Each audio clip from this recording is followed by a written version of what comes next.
Howdy folks, this is Andy Sigel. Today is November 3rd, 2022, and we have with us Dave.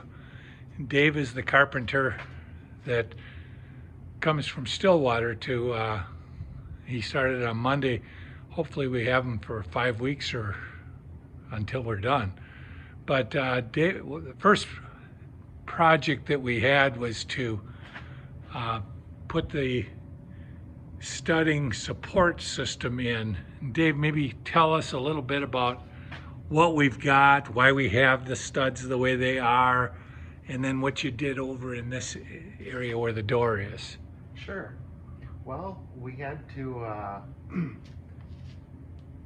build a stud wall with space in mind, so we had to kind of narrow it down, so not necessarily traditional. So what we did, just to kind of add extra strength, is tied everything together as much as we possibly could, added some back support beams that's touching and connecting to the stringer as well as the vertical studs.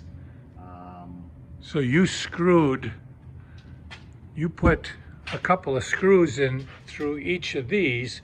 Yes. So it goes through this board and into this board. Yep. And you've got sort of unconventional, like you said, studding, because you have the flat side out rather than the edge. Now, why did you do that? Why did you go with the flat side out? We had to match up with what was existing on the stringer. That's where our sheetrock's gonna go. Okay. So we needed everything to be uniform there. Okay. We have 2 screws in each intersection where everything touches. Mm-hmm. We're glued and screwed into the concrete on the floor. Okay. We're putting in a doorway over here, a substantial heavy door, and we have this wall that was a ways out from where we framed.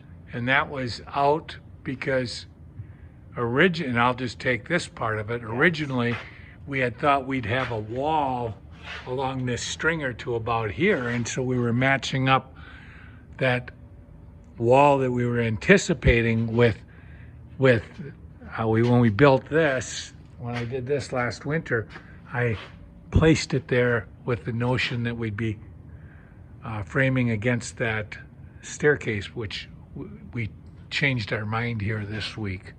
So so that meant, because I didn't want to reframe all of this, that meant that this is out beyond this stud wall. And why do you have this big piece of lumber here? Well, this is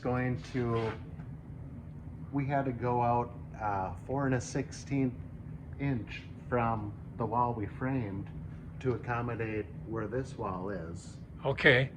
For the door frame. So we use this wider piece so we can get some strength off of both sides. Yeah.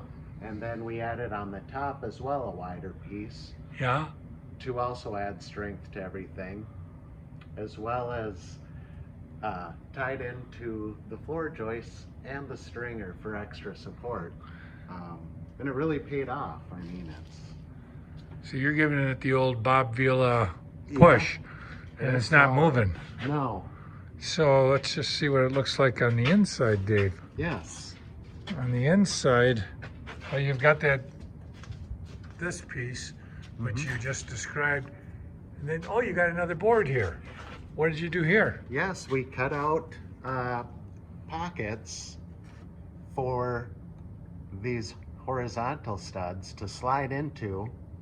So those are screwed in from the outside here. Oh, you did that, okay.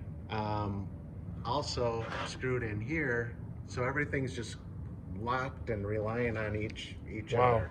Well, that is, I mean, I've got to say, this is really quite an impressive framing job, and it is strong.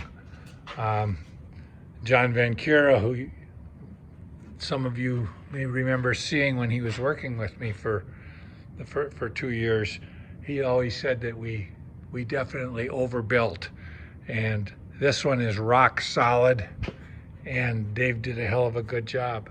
So thank you, Dave. Thank you. Thank you, people, for following our progress.